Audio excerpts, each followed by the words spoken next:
Humanity's golden age came to an end in a single day. For over a century, Earth had thrived. Technology had conquered disease, unified communication, and extended human presence across the solar system. Mars had colonies. The Moon boasted orbital cities, and massive stations floated around Jupiter, harvesting energy and data. It was an era of peace and progress. Or so it seemed. Then the sky broke open. Without warning, the Zareth Dominion arrived, a vast and ancient alien empire. Their ships tore through space in a cascade of dark light, emerging from wormholes like arrows aimed straight at Earth's heart. They made no introduction. There was no declaration of war. Only a message, repeated, in 100 languages across the planet's networks. Surrender, Earth. Your time has ended. The world froze in disbelief. The United Planetary Council, Earth's combined government and space authority, attempted communication, diplomacy, negotiation. But the Zareth weren't listening. Within hours of the broadcast, their warships descended through the upper atmosphere and began targeted strikes on Earth's most critical defense installations. Orbital platforms were vaporized. The Moon's main colony, Lunaris Prime, was reduced to debris. Earth's sky filled with streaks of fire as flaming wreckage rained down from shattered satellites and defense grids. In orbit, the Terran Defense Armada, a fleet that had never seen real war, was outclassed. Zareth destroyers carved through the human fleet like blades through paper. Panic gripped the world. Major cities were next: New York, Tokyo, Johannesburg, São Paulo, Moscow. None were spared. In each location, surgical strikes disabled infrastructure before thousands of Zareth drones swarmed in, occupying territory and suppressing resistance. Civilians ran, hid, or fought, some even uploading desperate pleas for help that would never be answered. Within 72 hours, more than 40% of Earth's major cities had fallen. Yet even in the face of devastation, humanity did not fully break. Scattered. Military forces regrouped under a hastily restructured command, led by Admiral Aisha Rourke, a veteran of the Martian frontier conflicts. Civilians, soldiers, engineers, anyone who could help, were drawn into the resistance. Across Earth and its colonies, pockets of fighters began striking back in guerrilla waves, buying time and protecting the last functioning planetary shield generators. On Mars, an old military outpost known as Bastion 9 became the central command, hub for what was left of human leadership. From there, Rourke coordinated desperate evacuation routes, organized resistance cells, and prepared Earth's final contingency plans. But everyone knew the odds. The Zareth forces were not merely advanced, they were practiced, methodical, as if they had conquered thousands of worlds before Earth and expected no real fight. And they were right. As the third week of invasion loomed, Earth's defenses dwindled, resources ran dry, morale plummeted. Humanity stood on the verge of surrender, not out of cowardice but from sheer exhaustion. Then, something changed. Far beyond the orbit of Pluto, deep sensors picked up massive distortions in space-time. Something was coming. Something massive, moving in total silence. Humanity didn't know it yet, but the Black Fleet was on its way, and with it, Earth's story was about to take a very different turn. The skies above Earth were choked with smoke, debris, and the wreckage of what had once been humanity's proud orbital network. The Zareth Dominion now held dominion over much of the planet. What few remaining military assets humanity possessed were scattered, overrun, or in hiding. Earth wasn't just losing, it had already lost, but surrender never came. As the Zareth imposed planetary lockdowns and established containment zones across devastated continents, humanity's last real chance for survival took shape far from Earth, on Mars. Deep beneath the red sands buried under the mountainous region of Tharsis lay Bastion 9, an ancient Terran military complex once used during the early days of space expansion. It had been dormant for decades, considered obsolete, but now, it was the only secure base left with the systems and infrastructure to organize a counteroffensive. Led by Admiral Aisha Rourke, the remnants of Earth's military command regrouped. Rourke was pragmatic, fierce, and driven by one unshakable belief. Earth would not fall while she still drew breath. With her were top strategists, rogue engineers, and resistance fighters from every branch of Earth's fractured forces. Together, they transformed Bastion 9 into the nerve center of what became known as the Final Front. Every hour counted. Teams decrypted intercepted Zareth signals. Mechanics patched together salvage drones and converted mining ships into makeshift fighters. Scientists repurposed Martian terraforming equipment into planetary defense systems. And everywhere across the system, from hidden bunkers on Earth to deep space refueling stations near Europa, humanity's survivors answered the call. A network of resistance began to pulse back to life. Still, the odds were grim. The Zareth's control was vast and technologically overwhelming. Their occupation was clinical. No emotion, no cruelty, just brutal efficiency. They captured human settlements not out of hatred, but strategy. They didn't conquer out of malice. They expected obedience. That arrogance gave the resistance precious opportunities to strike. And strike they did. Hit-and-run attacks disrupted Zareth supply lines. Hacked satellites delivered misinformation. A rogue Martian AI, once decommissioned, was rebooted to scramble Zareth targeting systems. But for every small victory, humanity paid a terrible price. Lives were lost. Bases were discovered and destroyed, and each week, the Zareth fleet grew, larger as more reinforcements arrived through their shimmering wormholes. Desperation mounted. Then something strange began to happen. Across multiple monitoring stations near the edge of the solar system, stations long abandoned and forgotten, automated sensors flared to life. Deep space tracking relays picked up gravimetric anomalies moving with unnatural precision. At first, resistance commanders believed it was another Zareth fleet arriving, but the energy signatures didn't match. What the sensors detected was massive, larger than any ship humanity had ever seen. Several of them, perfectly silent, moved in coordinated formation. They ignored Zareth beacons. They didn't respond to Terran hails, and they were heading inward, toward the heart of the solar system. The data made its way to Bastion 9. The room fell silent as the projections loaded. The ships were jet black, smooth, and bore no visible markings, no flags, no insignias. Just shadows drifting through space like a judgment long forgotten. Admiral Rourke stared at the screen and whispered, "Whoever they are, they're not Zareth." Hope flickered again. The Black Fleet had arrived. The first visual contact came from a deep space drone hidden beyond Neptune's orbit. The footage, distorted by radiation storms, showed a haunting sight, a fleet of immense black warships gliding silently through space in perfect formation. There were no energy trails, no communications, no signs of biological life aboard, just silence and mass. The ships were unlike anything humanity had ever seen. Sleek, angular, and enormous, each vessel was a monolith of obsidian-colored metal, bristling with weapon arrays that seemed to shimmer and phase in and out of visibility. Some were kilometers long. Others floated with gravity-defying grace like predators waiting in the dark. Their arrival was not announced. There were no demands, no warnings, just presence. Within hours, the fleet passed Jupiter. By the time it reached Mars' orbit, the Zareth had taken notice. One of their patrol squadrons moved to intercept. What followed was recorded by over a dozen Martian satellites, a one-sided massacre. In less than 2 minutes, the entire Zareth force, consisting of 5 heavy cruisers and 3 dreadnoughts, was torn apart. But it wasn't just raw power that shocked observers. It was the precision. The Black Fleet struck like a scalpel. Each ship moved as if it had already calculated the enemy's response before the battle began. Their weapons, beams of dark energy, and gravitational distortions tore through Zareth shields and hulls with surgical efficiency. On Earth, the news sparked a wave of confusion and speculation. Resistance forces watched the footage on loop. Who were these newcomers? Were they here to help or to conquer what remained? Rumors spread faster than fact.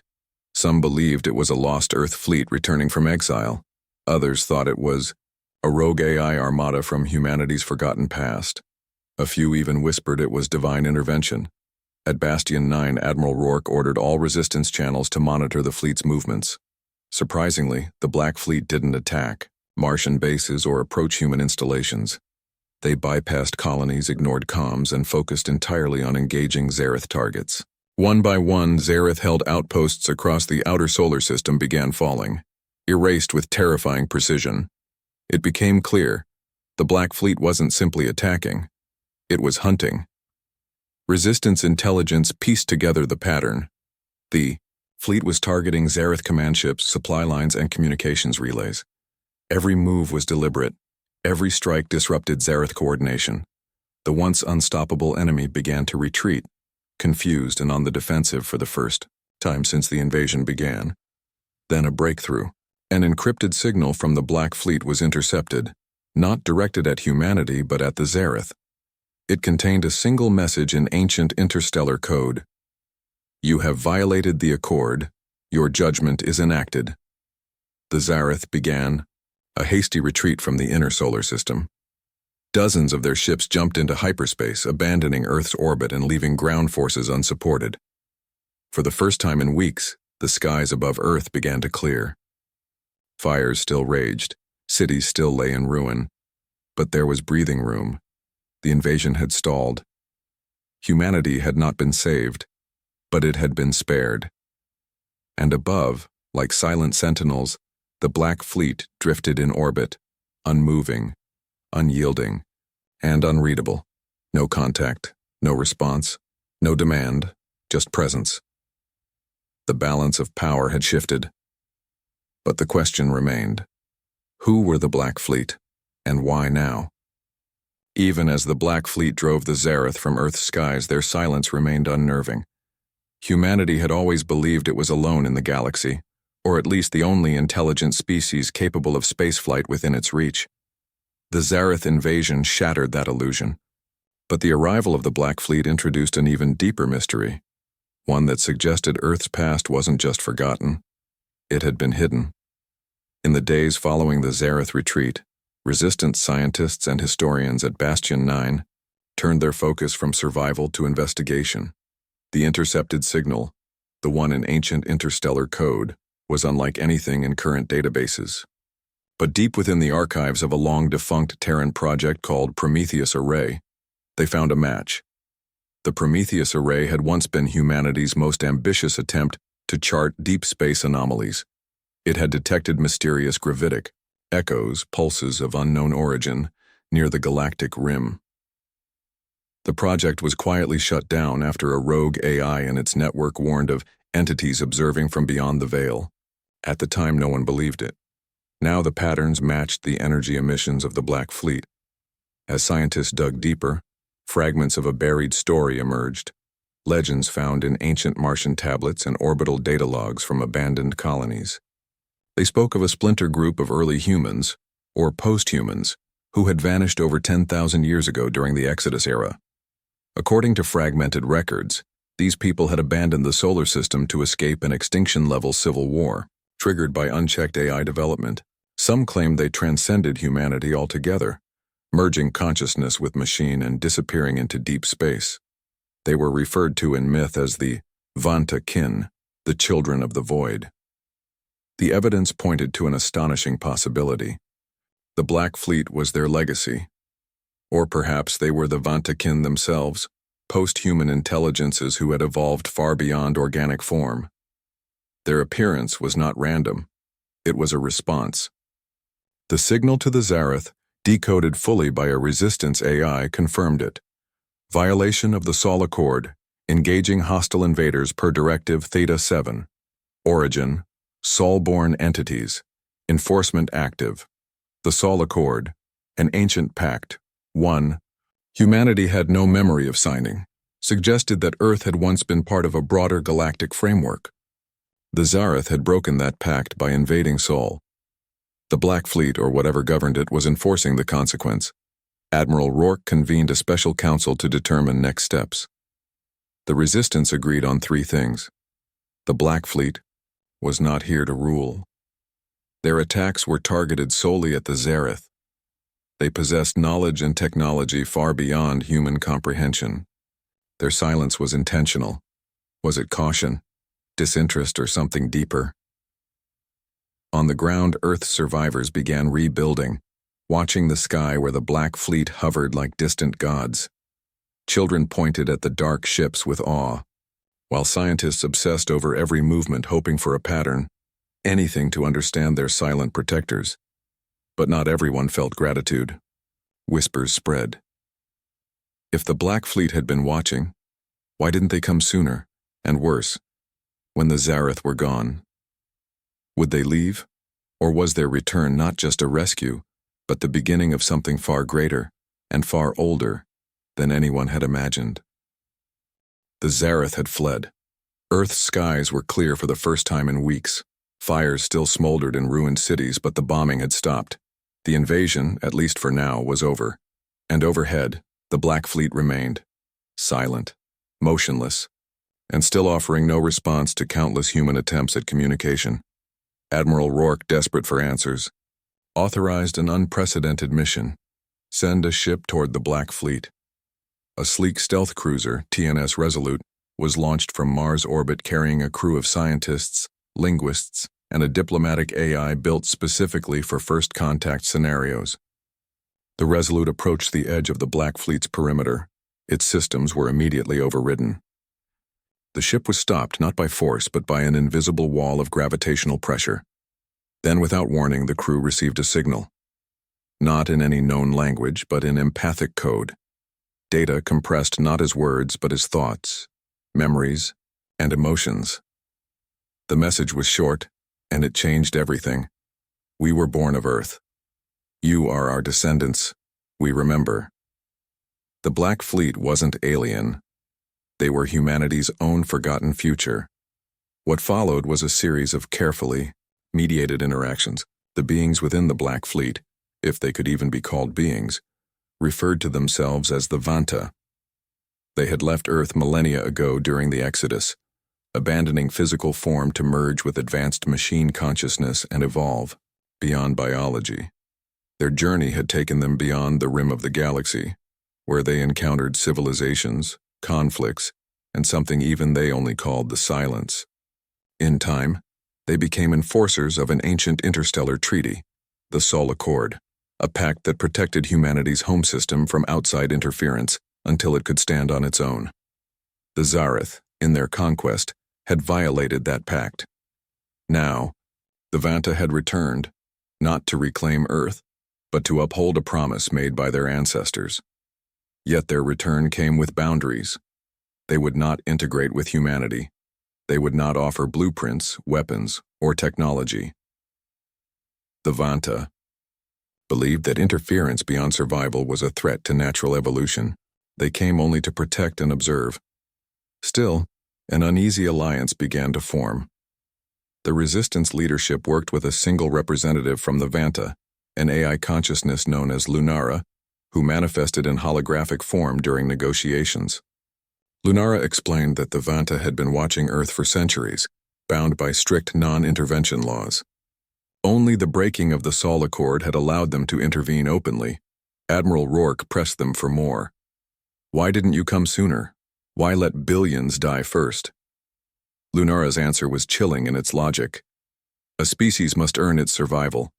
We arrived when you proved willing to fight for it. That statement divided Earth. Some hailed the Vanta as saviors, guiding humanity into a new era. Others saw them as cold overseers, machines with godlike power but no empathy. Debates raged. Should Earth ally with the Vanta, or prepare for the day they might become the next threat? One thing was clear: Earth was no longer alone. The Vanta would remain patrolling the edge of the solar system like silent guardians. And though the war was not yet over, humanity had gained not just an ally, but a mirror of what it might one day become. The question now was, could they trust what they saw? The alliance between humanity and the Vanta, tentative though it was, began to shift the course of the war. For the first time since the invasion, Earth was no longer on the defensive. The Black Fleet's presence had forced the Zareth to retreat. Beyond Saturn's orbit, regrouping at deep space bastions they had assumed would remain untouched. They were wrong. From the edge of the solar system, humanity's resistance launched coordinated counterattacks, bolstered by precision intelligence quietly fed to them by the Vanta. The Vanta would not fight humanity's war directly, not anymore. But they shared data, Zareth fleet schematics, command hierarchies, weak points in shield systems. Armed with this knowledge, humanity began striking harder and smarter. Improvised Terran warships, retrofitted from old mining barges and decommissioned cruisers, became deadly ambush predators. On Europa and Titan, resistance forces coordinated sabotage missions against Zareth supply caches. Swarms of stealth drones disrupted enemy long-range sensors. Every battle cost the Zareth more than they had anticipated, but the war was far from won. The Zareth were not a single empire. They were a faction within a far greater collective, now exposed and humiliated by their defeated Earth. Worse, Zareth leadership had declared Earth a matter of personal revenge. New ships, larger, more aggressive, began appearing in the outer system, black with crimson insignias. They carried a new breed of soldier, the Wraithborn, biomechanical warriors designed to counter Vanta technology. These were not occupation forces. They were exterminators. Humanity braced for a second wave. Bastion 9 Admiral Rourke made a fateful decision. If Earth was to survive, the fight had to be taken to the enemy. A coalition fleet called the Phoenix Armada was assembled from every surviving Terran warship, Martian gunboats, and lunar interceptor squadrons. Their mission? Strike the Zareth forward command post near Neptune and sever the chain of reinforcements. The Thar. Battle that followed was unlike any before. The Phoenix Armada faced a Zareth war host 3 times its size, but they fought with fire and fury, coordinated by a new battle AI known as Orion, developed using fragments of Vanta code gifted discreetly by Lunara. Orion predicted enemy movements before they happened, allowing human pilots to outmaneuver the Zareth with terrifying precision. As the battle raged, something unexpected occurred. The Black Fleet moved. Though silent for weeks, they emerged from the dark like phantoms, 5 titanic ships descending into the chaos of the Neptune battlefield. Without warning, they engaged. Their attacks were devastating, their tactics alien and flawless.